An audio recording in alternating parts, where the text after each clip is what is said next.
Welcome to our ஆன்மீக களஞ்சியம் channel. இன்றைக்கி நம்ம பார்க்க போகிறது தெய்வத்தின் குரல் 7ஆம் பாகம் 17ஆம் அத்தியாயம் தெய்வ விஷயம். தெய்வ சாட்சி.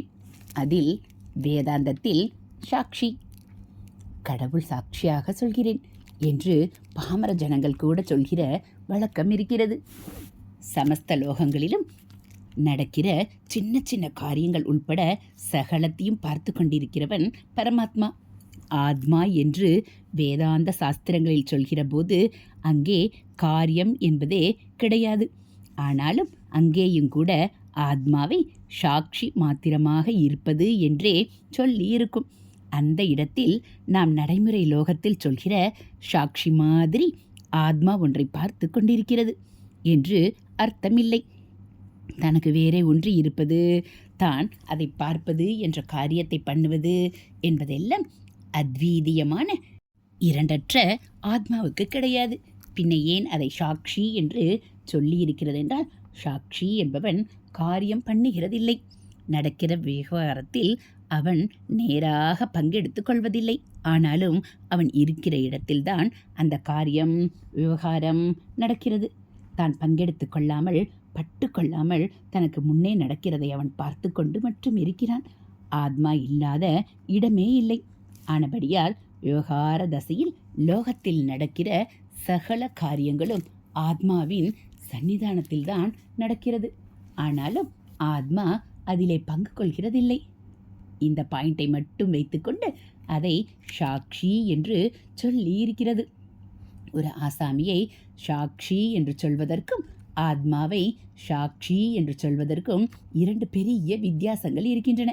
ஒன்று, ஆசாமி தனக்கு முன்னாடி நடப்பதை பார்க்கிற மாதிரி ஆத்மா பார்க்கிறதில்லை. அது நிஷ்கிரியமானது, காரியமில்லாதது.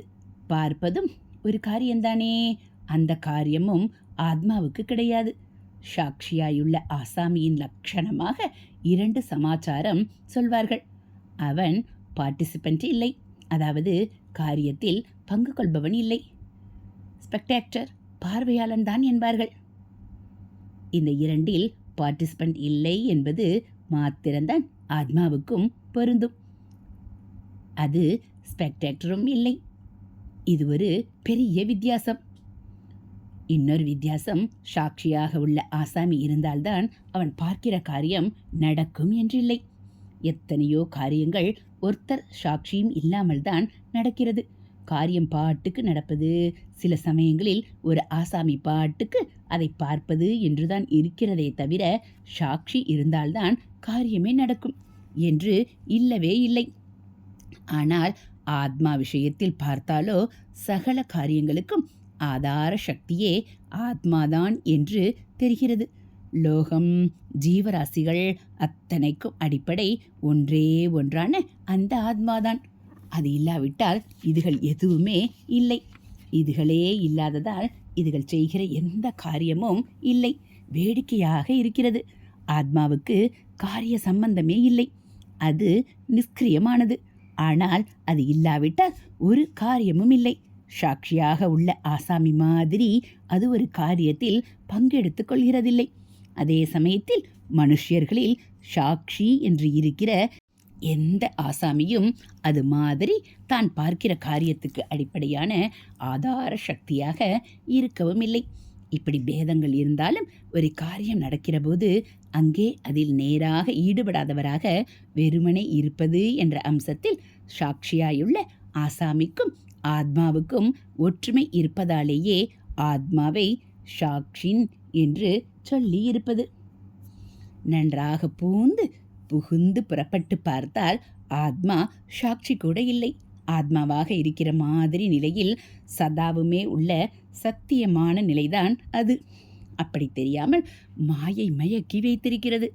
அதனால் அந்த மாயை போவதற்காக சாதனை என்று ஒன்றை பண்ணி ஈஸ்வர கிருபை இருந்தால் சித்தியாகி ஆத்மாவாக மட்டுமே இருக்கிற சமாதி என்ற ஒன்றை பெற வேண்டி இருக்கிறது. அந்த சமாதி நிலையில் லோகம், ஜீவராசிகள், காலம், காரியம் என்ற எதுவுமே அடியோடு இல்லை என்றுதான் ஆகியிருக்கும். லோகமே இல்லை, ஸ்பேஸ், இடம் என்ற கான்செப்ட் கருத்தே இல்லை. என்கிறபோது எந்த காரியமும் நடக்கிற இடத்தில் ஆத்மா இருக்கிறது என்றால் அர்த்தமே இல்லை. காரியம் என்பதும் இல்லவே இல்லை என்கிற போது காரியத்துக்கு ஆதாரமாக ஆத்மா இருப்பதாக சொல்கிறதும் அர்த்தமில்லாததுதான். மேஜிக்கில் ஒரு அரண்மனை இருக்கிறதாக ஜாலக்காட்சி காட்டினால் அந்த அரண்மனைக்கு ஆதாரமாக மட்டும் நிஜமான ஒரு அஸ்திவாரம் இருக்கணுமா என்ன? ஆனபடியால் அத்வைத சாஸ்திரங்களை சரியாக புரிந்து கொண்டு பார்த்தால் அசலான ஆத்மாவையே சாட்சி என்று சொல்லவில்லை என்று தெரியும். அந்த அசல் ஆத்மா மாயையோ கீயையோ எதுவோ ஒன்றால் இப்போது நாம் இருக்கிற மாதிரி ஒரு ஜீவன் என்று ஆகியிருக்கொள்ளியோ. வாஸ்தவத்தில் மாறுபாடே அறியாத ஆத்மா ஜீவன் என்பதாக மாறவும் தான் இல்லை. மாறாவிட்டாலும் நடைமுறையிலே அப்படி ஆனதாக தோன்றவாவது தோன்றுகிறதோ இல்லையோ. மாயையிலேயே முழுக்க முழுகி போயிருக்கும் இந்த ஜீவனுக்கு மாயா சம்பந்தமே இல்லாத ஆத்மாவை படிப்படியாக காட்டிக்கொண்டே போகிற போதுதான் அந்த உசந்த ஸ்டேஜில், ஆனாலும் அந்த முடிவான ஆத்ம சாட்சாகாரத்துக்கு கீழ்ப்பட்ட ஸ்டேஜில் லோகம், காரியம், தனி மனுஷ ஜீவன் என்றெல்லாம் இருக்கிற மாதிரி இருந்தாலும், தெரிகிற மாதிரி தெரிந்தாலும் உன் ஆத்மா அந்த எதிலும் சம்பந்தப்படவில்லை. சாட்சி மாத்திரமாக பட்டுக்கொள்ளாமல் பார்த்து கொண்டு மட்டுமே இருக்கிறது. சாட்சியாக பார்க்கிற அந்த காட்சிக்கும் அதுதான் ஆதாரம் என்று சொல்வது. அதற்கு மேல் ஸ்டேஜில் பார்க்கிறது என்பதும் இல்லையப்பா. காரியம் பாட்டுக்கு நடக்கிறது. ஆத்ம சக்தியின் சன்னிதான விசேஷத்தாலேயே நடக்கிறது. ஆனால் ஆத்மா அதை பார்க்கிறது என்பதும் இல்லை. கான்வாஸை ஆதாரமாக வைத்து அதன் மேலேயேதான் ஆயில் பெயிண்டிங் பண்ணியிருந்தாலும் அந்த சித்திரம் வர்ணிக்கிற காரியத்தில் கேன்வாஸ் பங்கெடுத்துக் கொள்கிறதா? அப்படித்தான் இதுவும் என்பது. அதற்கு மேலே தத்துவத்தை உள்ளபடி காட்டி முடிக்கிற போது காரியமும் இல்லையப்பா. ஆதாரம், ஆதார சக்தி என்கிறதுகளும் இல்லை. ஆத்ம சக்தி என்கிறதே இல்லை. ஆத்ம சாந்திதான். சாந்த சமாதிதான் முடிந்த முடிவு என்பது. சாட்சி என்று ஆரம்பித்துவிட்டு என்னவோ வேதாந்தமாக இழுத்து கொண்டு போனபடி கொஞ்சம் மெடபிசிக்ஸ் சொன்னேன். நான் ஆரம்பித்தது கதை சொல்வதற்குத்தான். உங்களுக்கும் கதா ருசி மெடபிக்ஸில் இருக்குமோ இருக்காதோ. ஆனாலும் நாம் நிஜம், ரொம்ப ரொம்ப நிஜம் என்று நினைக்கிறது எல்லாமும் கதையாக போய்விடுகிற நிஜமான நிஜத்தில் அந்த மெடபிக்ஸில்ஸ் தான் நம்மை கொண்டு சேர்க்கிறது. ஆச்சாரியால் நமக்கு அனுகிரகம் பண்ணி இருக்கும் நிரந்தரமான ஸ்ரீ அதுதான். உத்தேசிக்காமலே அதை சொல்லும்படி ஆனதிலும் சந்தோஷம்தான். உத்தேசித்தபடி இப்போது கொஞ்சம் கதை சொல்கிறேன்.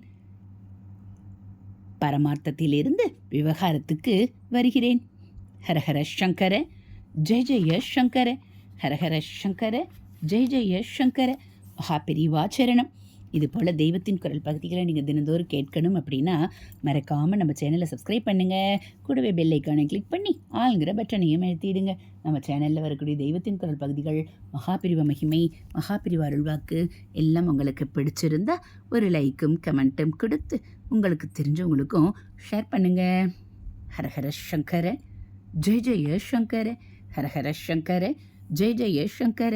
காஞ்சி சங்கர, காமகோடி சங்கர, காமாட்சி சங்கர, காமதேனு சங்கர. மகாபிரி